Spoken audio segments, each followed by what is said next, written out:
Bismillahirrahmanirrahim. Ku izina rya Allah nyirimpuhwe nyirimbabazi. Was-samaa'i wat-tariq. Ndahiye ikirere n'ibigaragara nijoro. Wama adraka mat-tariq. Niki cyakumenyesha ikigaragara nijoro? An-najmu ath-thaqib.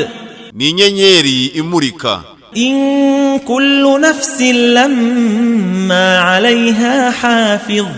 Rwose buri muntu afite umugenzuzi. Falyanzuril insanu mimma khuliq.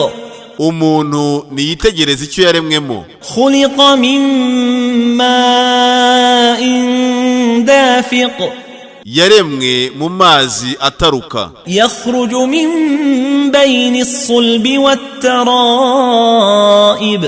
Ava hagati y'imigongo n'ibituza. Innahu ala raj'ihi laqadir.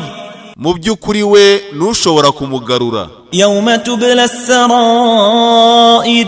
Umunsi amabanga azahishurwa. Fama lahu min quwwatin wala nasir. Nta mbaraga zaba afite cyangwa umutabazi. Was-samaa'i dhatir raj'. Ndahiye ikirere nyirukugarura. Wal-ardi dhatis sad'.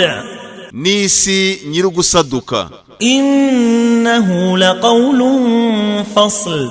Mu by'ukuri yo ni ijambo rikemura. Wama huwa bilhazl. Nta nubwo ari ijambo ry'umukino. Innahum yakiduna kayda. Mu by'ukuri bo bakora akagambane. Wa akidu kayda. Nkaburizamo akagambane kabo. Famahhilil kafirina amhilhum ruwaida. Higihe abahakanyi ubarindirize gato.